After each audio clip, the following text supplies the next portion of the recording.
Marriage వ్యవస్థ అంటే వివాహ వ్యవస్థపై మీ అభిప్రాయం, స్పెషల్లీ అరేంజ్ మ్యారేజ్ కావచ్చు, లవ్ మ్యారేజ్ కావచ్చు, ఫస్ట్ వివాహ వ్యవస్థ గురించి చెప్పండి, మీ అభిప్రాయం ఏంటి అసలు? మన సనాతన ధర్మంలో అష్టవిధ మ్యారేజెస్ అని చెప్పారండి. 8 types ఆఫ్ మ్యారేజెస్. 8 types అన్నమాట. సో అది డీప్ గా చెప్పాను కానీ ఒక్కొక్కటి ఎక్స్ప్లెయిన్ చేస్తే మనకు అర్థమవుతుంది.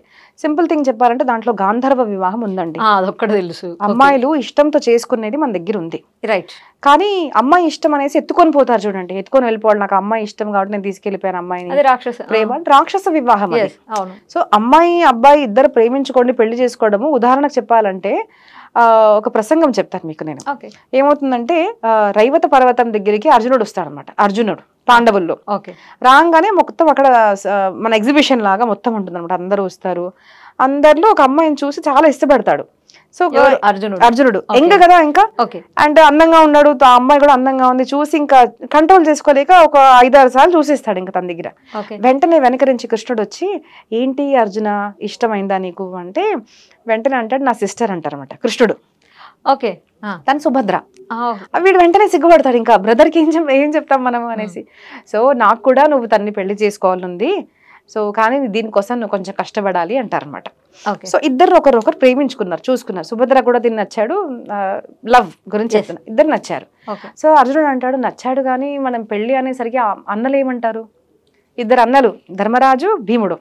కృష్ణ అంటే నేను చూసుకుంటానులే. కృష్ణ అత్త కొడుకు సపోర్ట్, అర్జునుడు కృష్ణుడికి అత్త కొడుకు అనమాట. అట్లాగే ఫ్రెండ్స్ కూడా, ఎందుకంటే సేమ్ ఏజ్ ఇద్దరిది. మనం చూస్తాం కదా ఫ్యామిలీలో సేమ్ ఏజ్ ఉందంటే ఫ్రెండ్షిప్ ఉంటుంది.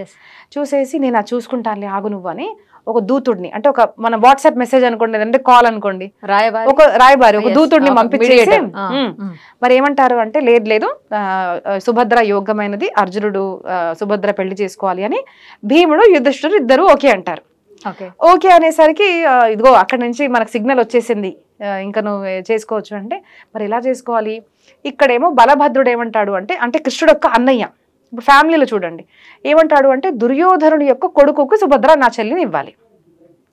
ఈయనేమంటారు, ఆయన చెడ్డవాడు కానీ అన్నయ్య ఏంటి రుబాబ్ అనమాట. ఆయన వెంటనే వినరు బలభద్రుడు, నేను చెప్పానుగా నేను పెద్దాన్ని నేను వినాలి అనేసి. ఇప్పుడు ఇక్కడ తినకేంటిది అంటే వీళ్ళిద్దరు ప్రేమించుకున్నారు, బాగున్నాడు, మంచి మనిషి, ఒక మంచి మనిషికి తన చెల్లెలు ఇవ్వాలని తనకు. అక్కడేమో దుర్యోధనుడు వాళ్ళందరూ దుష్టులు. మరి దుష్టుల దగ్గర ఒక తమ్ముడు ఎలా ఇస్తాడు తన చెల్లెల్ని, అన్న. సో నువ్వు అంటాడు అనమాట. సో ఇప్పుడు ఏం చేయాలి అంటే కృష్ణ గివ్స్ ఐడియా, నువ్వు తిని ఎత్తుకొని వెళ్ళిపో ఇక్కడ నుంచి. ఓకే, ఇప్పుడు చాలా మందికి ఫుల్ స్టోరీ తెలియదండి, ఓన్లీ హాఫ్ అనమాట. నాకు అమ్మాయి నచ్చింది ఎత్తుకొని వెళ్ళిపోయారంటారు. ఇక్కడ వీళ్ళకి సిగ్నల్ వచ్చింది, అన్నలు ఇద్దరు ఎస్ అన్నారు.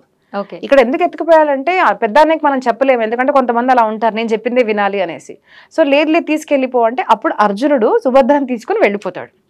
వెళ్ళిపోయేసరికి ఇంకందరూ అదేంటిది మన కుల పరంపర ఏమైపోయింది, అసలు ఇజ్జత్ పోయింది మనది, నేను కృష్ణ నీ వల్ల నేను అర్జునుడికి అంత రెస్పెక్ట్ ఇచ్చాను, తను ఒక వనవాసి రూపంలో ఉంటారన్నమాట, ఇంత రెస్పెక్ట్ ఇచ్చాను, నువ్వేంటిది అసలు తను తీసుకెళ్ళిపోయాడు కోపం చేస్తూ ఉంటే కృష్ణుడు ఇలా కామ్గా ఉంటాడు.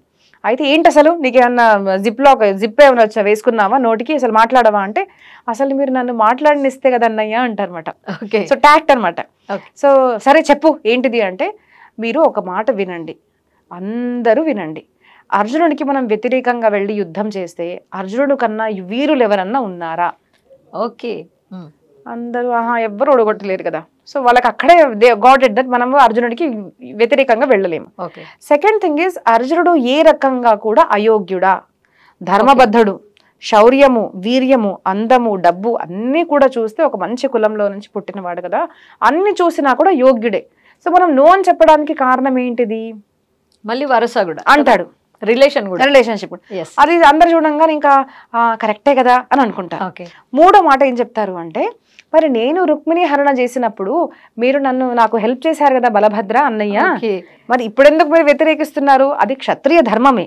అంటే ఇప్పుడు కాలంలో మళ్ళీ అలా తీసుకోకండి, ఇప్పుడు చెప్పడానికి మనం క్షత్రియులు ఇప్పుడు ఉన్నారు కానీ అప్పుడు క్షత్రియ ధర్మం వేరే, అది వర్ణాశ్రమ ధర్మము. సో అది యోగ్యమే కదా. సో ధర్మం అంటే అకార్డింగ్ టు లా లీగల్లీ చేస్తున్నాడు అని చెప్పేసరికి అందరూ అంటారు మరి ఎలాగా అంటే, ఏం లేదు వాళ్ళని పిలుచుకొని రండి ఇక్కడ పెళ్లి చేసేద్దాం అంటారు. అప్పుడు ఇద్దరిని పిలుచుకొచ్చి అక్కడ పెళ్లి చేశారన్నమాట. సో ఎప్పటికన్నా మన భారతదేశంలో అమ్మాయి అబ్బాయిని చూస్ చేసుకోవడము, ఇష్టపడి పెళ్లి చేసుకోవడం మన దగ్గర ఉన్నాయి. కానీ అక్కడ పేరెంట్స్ పర్మిషన్ అని తీసుకునేవారండి, పెద్దవాళ్ళ పర్మిషన్ తీసుకొని నాకు ఇది ఇష్టము. అందుకోసం స్వయంవరాలు కూడా మన క్షత్రియులు అరేంజ్ చేసేవాళ్ళు మనకు. ఇవన్నీ ఉండేవి, లేవు అన్నది కాదు. పెళ్లికి ముందు కూడా అమ్మాయికి నచ్చిందా లేదా చూసే వాళ్ళ అమ్మాయికి నచ్చితేనే చేసే ఇట్లాంటివి ఇంకా వివాహ వ్యవస్థ గురించి మాట్లాడితే చాలా ఉన్నాయి. హాఫ్గా చెత్త ఏంటిదంటే మన సనాతన ధర్మం యొక్క నాలెడ్జ్ అబద్ధం చెప్పి సినిమాల్లోంచి నేర్చుకుంటున్నారు. అవును, సినిమాలు ప్రమాణం కాదు కదండి, గూగుల్ ప్రమాణం కాదు కదా. శాస్త్రాలు మేము చెప్పడానికి ఉన్నాము. అసలు ఎంతమంది భాగవతం రామాయణం మహాభారతం విన్నారు చెప్పండి, అసలు వినరు. ఆ గూగుల్ నుంచి ఏదో చిన్న చిన్న స్టోరీస్ రీల్స్ వస్తే half learning is very dangerous. తీసుకొని అవును మొత్తం వినాలి, వెనక ముందు మొత్తం వినాలి, అప్పుడు మనకు అర్థమవుతుంది అనమాట. సో ఇలాగ ప్రేమ వివాహాలు మనకు ఉన్నాయి, కానీ పెద్దల దేవుళ్ళలో కూడా ఉన్నాయి ప్రేమ వివాహాలు ఉన్నాయి. అనుమతి తీసుకొని పెళ్లి చేసుకునేవాళ్ళు. ఇప్పుడు చూడండి నలదమయంతి యొక్క స్టోరీ. మన భారతదేశము అంటే భరతుడు అంటే మన శకుంతల యొక్క కొడుకు. అంత శ్రేష్టమైన పరంపర మనది. ఇప్పుడు అది కూడా చెప్తాను, అంటే సూత్రవత్గా ఈ శకుంతల సమంత మూవీ ఉంది కదా, అది చాలా నాన్ సెన్స్ అండి. ఫస్ట్ థింగ్ అయితే శాకుంతలం అసలు తల్లి తండ్రి యొక్క రతి క్రీడ గురించి మనం మాట్లాడకూడదండి, అంటే కలయిక గురించి మాట్లాడకూడదు. అలాంటిది అక్కడ తన బాడీ గురించి అలా చూపించడము, అందాన్ని చూపించడము, అలా కలయిక చూపించడం, that is very wrong thing. అది కరెక్ట్ కాదు అని నేను అంటే చెప్తున్నాను, అది మూవీ కరెక్ట్ కాదు. సో మూవీస్లో నుంచి నేర్చుకోకండి, శాస్త్రబద్ధంగా గురువులు చెప్పే దగ్గర మీరు వెళ్ళి అర్థం చేసుకోండి, అది శాస్త్రం దాని మీనింగ్ ఏంటిది, ఎందుకు ఇలా జరిగింది అనేసి మనం తెలుసుకోవాలి. సో ప్రేమ వివాహాలు ఉన్నాయి. ఐ బిలీవ్ ఇన్ లవ్, ప్రేమ అనేది ఉందండి ఖచ్చితంగా. కానీ ఆ ప్రేమ తెలియకపోవడం వల్ల ఏమవుతుందంటే నా ఎక్స్పెక్టేషన్స్కి సరిగ్గా కాదు కాబట్టి డివోర్స్.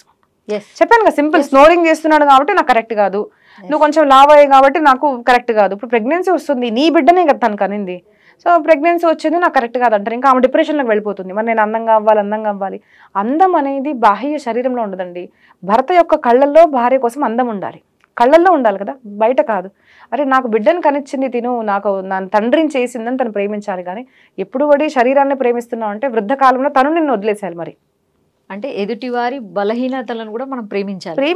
ఒకసారి ప్రేమించామంటే వాళ్ళ బలహీనత అంతే, వాళ్ళని కూడా మనం అందరం ఇంపర్ఫెక్ట్ అండి, మీరు పర్ఫెక్ట్ కాదు, నేను పర్ఫెక్ట్ కాదు. సో ఎవరినైనా మనం పెళ్లి చేసుకుంటున్నాము, ప్రేమిస్తున్నాము అంటే వాళ్ళ యొక్క దోషాలని కూడా మనము స్వీకరించాలి. చేంజింగ్, కొంతమంది ఎలా అంటారంటే దోషాలు ఉన్నాయి కదా అని చేంజ్ అంటారు. మారడం అంత ఈజీ కాదండి. మరీ దుర్లక్షణాలు, ఇప్పుడు సిగరెట్ తాగుతున్నాడు అంటే భార్య ప్రయత్నించాలి అది మానిపించడానికి. కానీ నాకు ఇదే అలవాటు ఉంటేనే నువ్వు నా భర్తవి అన్నది కాదు. మార్పుల్లో కూడా ఇద్దరు, ఇప్పుడు ఎలా అంటారు కదండి, ఇప్పుడు ఇలా కలయికని చూపిస్తాం కదా మనము, హ్యాండ్స్ ఎందుకు ఇలా పెట్టారు దేవుడు అంటే నా యొక్క చెయ్యి తన యొక్క చెయ్యి, అంటే నాలో ఉన్న లోపాలు తను కంప్లీట్ చేస్తున్నాడు, తనలో ఉన్న లోపాలు నేను కంప్లీట్ చేస్తున్నాను అన్న దాంతోనే మనం అసలు ఇలా కలయికని మనం చూపిస్తాం అసలు. ఓకే, సో అది అండర్స్టాండింగ్ అనేది ఉండాలి. సో ప్రేమ అనేది అర్థం చేసుకుంటేనే ఆ వివాహం అనేది ఒక మంచి దిశకి వెళ్తుంది అనమాట. సో వివాహం సక్సెస్ఫుల్ అవ్వాలి అంటే మా గురువులు ఒక మాట చెప్తారు, ఏంటిదంటే ఒక బండి లాగా, ఒక కారు ఒక దిశలో వెళ్ళాలి అంటే 2 చక్రాలు ఒక దిశలోనే వెళ్ళాలి. లేదు నేను కుక్కడవల్లి వెళ్తాను, నేను దిల్షుక్నగర్ వెళ్తానంటే ఎలా నడుస్తుంది, బండి వెళ్ళదు. సో ఇద్దరు ప్రయత్నపూర్వకంగా చేస్తేనే మ్యారేజ్ అనేది సక్సెస్ఫుల్ అవుతుంది.